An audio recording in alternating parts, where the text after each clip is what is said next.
pensar o que acontece quando um governo tenta calar a voz do povo, bloquear a internet e ao mesmo tempo mergulha em escândalos de corrupção?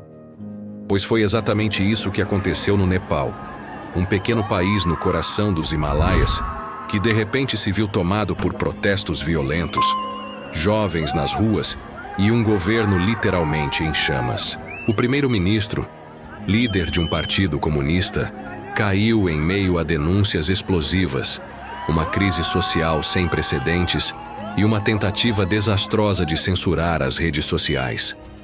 Mas o que levou esse país, muitas vezes esquecido no noticiário internacional, a viver dias tão turbulentos? E o que esse episódio nos revela sobre os riscos da censura digital e do abuso de poder em pleno século XXI? Hoje, nós vamos mergulhar nessa história. E prepare-se, porque não se trata apenas de um caso isolado. É um reflexo de como sociedades inteiras podem se revoltar contra governos autoritários. O Nepal nos mostra como a juventude, quando empurrada ao limite, pode transformar indignação em ação coletiva. Mostra também que, em tempos de hiperconexão, cortar a internet é como tentar apagar fogo com gasolina. E por trás dessa crise, há lições que ecoam muito além das montanhas nepalesas, alcançando debates sobre democracia, liberdade e poder em todo o mundo. Então fique até o final, porque essa história vai muito além das fronteiras do Nepal. Para entender essa crise, é preciso primeiro olhar para onde o Nepal está localizado. Imagine um pequeno país encravado entre dois gigantes, a Índia, ao sul, e a China, ao norte. Os Himalaias cortam seu território, e dentro dessa geografia montanhosa, vive uma população que já enfrenta enormes desafios: pobreza, desemprego e instabilidade política quase crônica. Esse cenário fez do Nepal um palco sensível. Qualquer crise interna rapidamente ganha contornos maiores, porque Índia e China observam cada movimento. Ou seja, não é apenas uma questão local, tem peso geopolítico. O estopim da revolta, o que aconteceu agora, começou com denúncias graves de corrupção envolvendo o primeiro-ministro, K.P. Sharma Oli, e membros da elite política ligada ao Partido Comunista. Escândalos que mostravam um contraste brutal.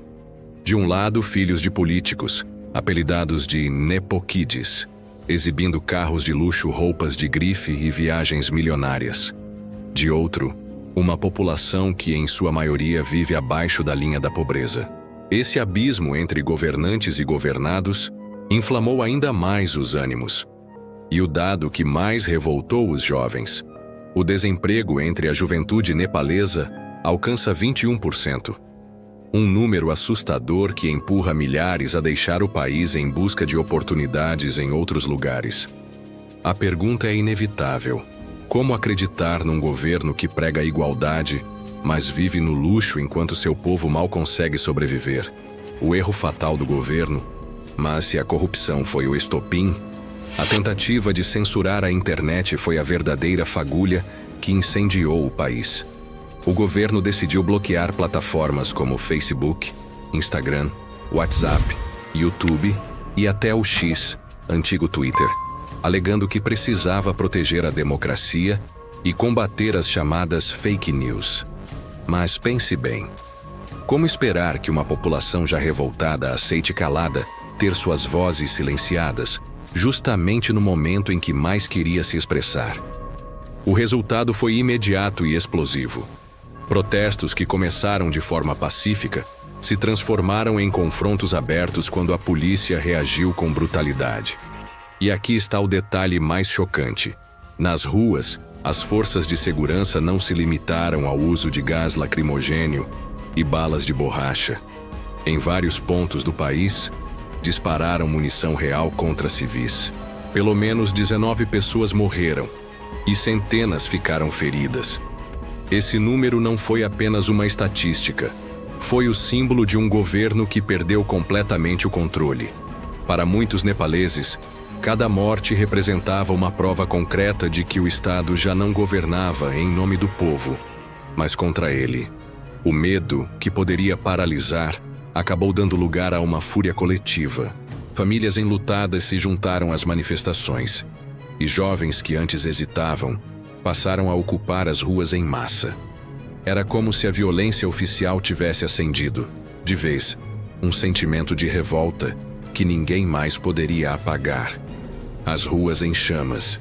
As imagens que circularam de Katmandu e de várias outras cidades mostravam um país totalmente fora de controle. Prédios públicos foram incendiados, sedes de partidos políticos atacadas e até casas de ministros destruídas pela fúria popular. Era como se a população gritasse em uníssono: se vocês tentam calar a nossa voz, nós vamos gritar ainda mais alto. E mesmo quando o governo voltou atrás e liberou novamente as redes sociais, já era tarde demais. O povo não queria apenas internet livre, queria mudanças reais, queria a queda do primeiro-ministro. As ruas ecoavam como um vulcão em erupção, revelando um ressentimento acumulado por anos de promessas não cumpridas. Famílias inteiras saíram de suas casas para protestar, transformando cada esquina em palco de resistência. Jovens, antes apáticos, agora lideravam marchas e cantavam palavras de ordem contra o regime. A repressão policial apenas aumentava a indignação, fortalecendo ainda mais a união popular. O país já não vivia apenas um protesto. Vivia uma verdadeira insurreição social, impossível de ser contida. A renúncia inevitável. A pressão se tornou insustentável. Em 9 de setembro, após dias de caos, KP Sharma Oli anunciou sua renúncia em carta pública. Não saiu sozinho. Outros ministros também abandonaram seus cargos, alguns fugindo em helicópteros do exército, outros capturados e até agredidos pela multidão. A imagem de líderes fugindo em meio a uma crise popular é simbólica. Mostra o colapso da confiança entre governantes e governados. O futuro incerto. Mas a queda do primeiro-ministro não resolveu o problema. O Nepal continua com os mesmos desafios: corrupção endêmica, desigualdade social profunda e uma juventude sem perspectivas. Agora discute-se a formação de um governo interino, possíveis reformas políticas e até uma nova tentativa de reorganizar o país. E fica a dúvida: será que o Nepal vai conseguir transformar essa revolta em mudança real? Ou apenas abrirá caminho para mais instabilidade? O caso do Nepal é um alerta poderoso. Mostra como governos que ignoram as demandas do povo, mergulham na corrupção e ainda tentam controlar a informação digital, podem perder rapidamente o apoio das ruas. É também um lembrete para todos nós. Em tempos de redes sociais, a tentativa de censura pode ser o gatilho que transforma insatisfação em revolução. E agora eu te pergunto: será que o Nepal encontrará um novo caminho de esperança ou mergulhará ainda mais fundo no caos? O que você acha? Se gostou deste vídeo, deixe o seu like. Isso ajuda demais o canal a crescer. Comente aqui embaixo a sua opinião sobre o que está acontecendo no Nepal. Vou adorar ler o que você pensa. E claro, inscreva-se e ative o sino para não perder os próximos episódios. Se quiser continuar mergulhando em histórias de geopolítica e crises internacionais, recomendo que assista agora ao vídeo que está aparecendo aqui na tela. Nos vemos lá. Um grande abraço e até a próxima.